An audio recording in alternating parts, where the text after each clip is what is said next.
नमस्कार दोस्तों, मैं आपका दोस्त मनोज। आज हम बात करेंगे कि कोई व्यक्ति अपने जीवन में सफल होता है तो उसकी सफलता को कैसे मापी जा सकती है। क्या किसी व्यक्ति की सफलता को आज की डेट में हम माप सकते हैं? बिल्कुल नहीं। साइंस के पास ऐसे कोई भी गैजेट, कोई भी थ्योरी, कोई भी फंडामेंटल्स या कोई भी इक्वेशन नहीं है कि वो किसी भी व्यक्ति की एफिशिएंसी और कैपेसिटी को मेजर कर सके।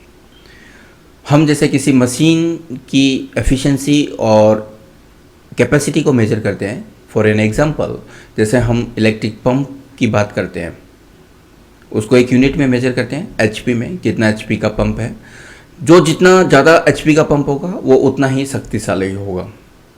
हर एक साइंटिफिक गैजेट की एफिशिएंसी और कैपेसिटी जो है मेजर कर सकते हैं, लेकिन भगवान के द्वारा बनाई गई इस शानदार मशीन को क्या हम मेजर कर सकते हैं कि कौन व्यक्ति अपने जीवन में कितना सक्सेस होगा, कौन व्यक्ति अपने जीवन में किन रास्तों पे चलेगा, कौन व्यक्ति अपने जीवन में कहाँ तक पहुँचेगा। साइंस ने जितनी प्रोग्रेस की है उसके आधार पर हम किसी भी तरीके से किसी भी व्यक्ति की एफिशिएंसी और कैपेसिटी को मेजर नहीं कर सकते। इसका एक बहुत सिंपल सा रीज़न है।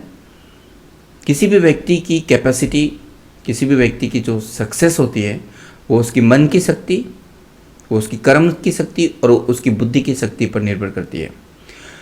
मन की शक्ति को किसी भी गैजेट से, किसी भी इक्वेशन से, किसी भी फंडामेंटल थियरी से आज की डेट में हम मेजर नहीं कर सकते।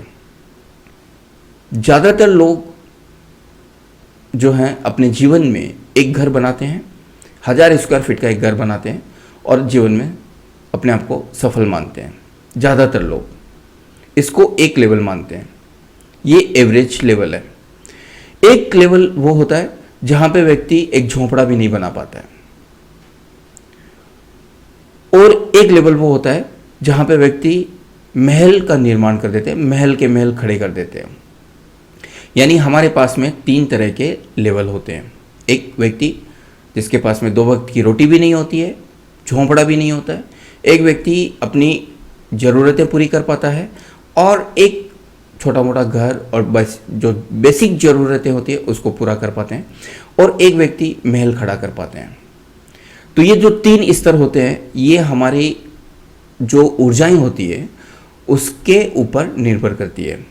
जिस व्यक्ति की मानसिक स्थिति 7वें स्तर की है और जिसकी तीनों ऊर्जाएं अलाइंड है, जीवन पथ पर है, वो व्यक्ति जीवन में सफलतम व्यक्तियों की श्रेणी में आएगा और महल के महल खड़े कर देगा। चाहे वो बिजनेस में हो, स्पोर्ट्स में हो, पॉलिटिक्स में हो, म्यूज़िक में हो, कहीं पे भी हो, किसी भी क्षेत्र में हो, वो उस क्षेत्र में टॉप पे रहेगा। अगर एक व्यक्ति 1000 स्क्वायर फीट का घर बनाने में अपनी पूरी ताकत लगा देता है और दूसरा व्यक्ति एक एम्पायर खड़ा कर देता है, एक महल खड़ा कर देता है, साम्राज्य खड़ा कर देता है, जहाँ पे हजारों लोग उसके अधीन काम कर रहे हैं, उसके साथ काम कर रहे हैं, तो आप सोचिए कि उस व्यक्ति जो एवरेज व्यक्ति है उससे वो व्यक्ति जो सफल हो चुका है कितना शक्तिशाली है। ये शक्ति उसको कहाँ से मिली? मन की शक्ति से। तो किसी भी व्यक्ति को अगर सक्सेस होना है तो उसको मन की शक्ति को ठीक करना पड़ेगा। मन अगर आपका विचलित है, अस्थिर है, मन अगर संतुलित नहीं है तो हम सफलताएं प्राप्त नहीं कर सकते। वैदिक शब्द मन, अंग्रेजी का जो शब्द माइंड है उससे बिल्कुल अलग है।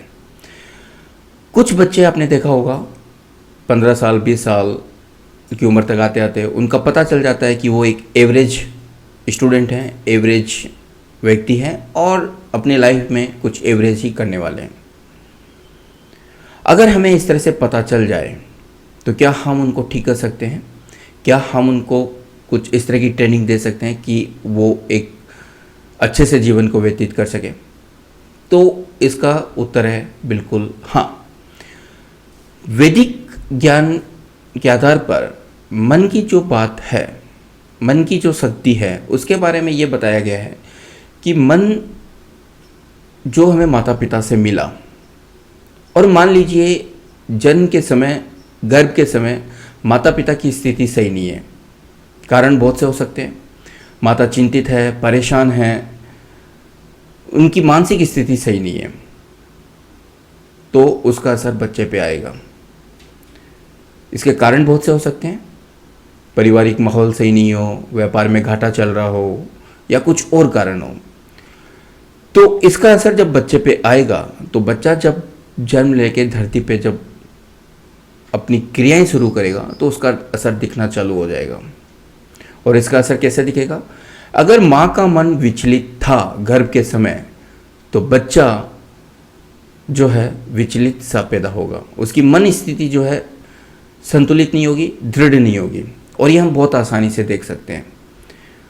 ऐसे बच्चे अपने व्यवहार से पहचान में आ सकते हैं। कैसे? वो खाना खा रहे हैं तो थाली में पूरा बिखेर के खाएंगे, आसपास में बिखेर देंगे। वो पानी भर रहे हैं मटके में या कहीं पे भी तो पानी को गिरा देंगे। वो अपनी पुस्तकों को बैग में रखते हुए भी बिखेर के रखेंगे। वो नहाते हुए धोते हुए इस तरह से स्पष्ट रूप से उनको देखा जा सकता है। वो चप्पल भी बाहर खोलेंगे तो अस्त व्यस्त रूप में। तो ये अगर बच्चे की मानसिक स्थिति है तो इसका मतलब समझ जाना चाहिए कि बच्चा जो है आगे जाके एवरेज लाइफ जीने वाला है। लेकिन क्या हम उसकी एवरेज लाइफ को इम्प्रूव कर सकते हैं? वेद में इसका वर्णन किया गया है, बिल्कुल किया जा सकता है।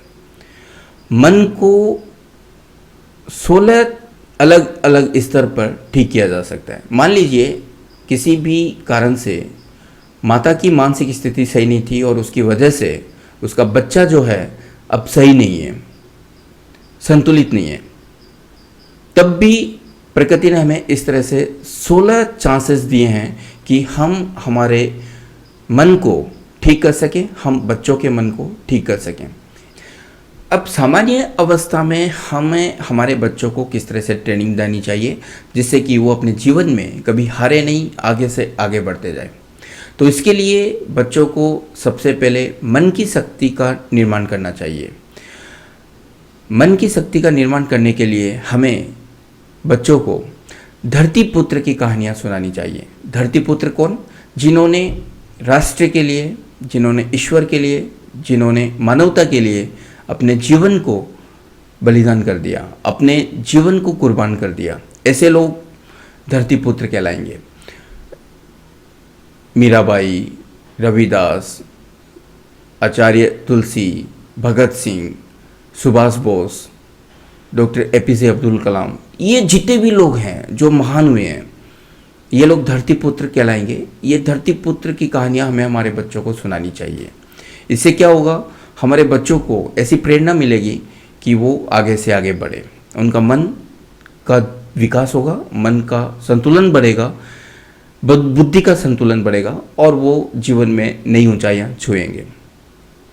दूसरा क्या करना चाहिए? अगर हमें लगे कि हमारे बच्चों की मानसिक स्थिति सही नहीं है, बच्चे मन से कमज़ोर हैं, वो भयभीत जल्दी हो जाते हैं, घबरा जाते हैं, कुछ भी काम करने से पहले डर जाते हैं, हिम्मत नहीं होती है, जो मन के गुण हैं, अगर ऐसा है तो हमें उनके मन के विकार को दूर करना चाहिए। और मन के विकार कैसे दूर किए जा सकते हैं? उनको मन के जो गुण हैं उन गुणों की बढ़ोतरी करनी चाहिए, उनकी हिम्मत बढ़ानी चाहिए, उनकी इच्छा शक्ति बढ़ानी चाहिए, उनकी सहनशीलता बढ़ानी चाहिए, उनके दया भाव बढ़ाने चाहिए। इसके लिए हमें हमारे बच्चों को प्रकृति से जोड़ना चाहिए। हमें छोटे छोटे, हमसे जो छोटे हैं, हमसे जो दुर्बल हैं, उनकी मदद करनी चाहिए। पशु पक्षियों को खाना खिलाना चाहिए। इससे बच्चों में दया भाव पैदा होगा। हमसे जब हमारे से दुर्बल की मदद करते हैं तो बच्चों में करुणा के भाव पैदा होंगे। जब हम हिम्मत के काम करते हैं, बच्चों को इसे हिम्मत के गुण मिलते हैं, वो बिना डरे आगे से आगे बढ़ते जाएंगे। इस तरह से कई से उपाय किए जा सकते हैं जहाँ पे हम बच्चों की नेचुरल कैपेसिटी को समझकर उसमें और ज़्यादा योगदान दे सकें।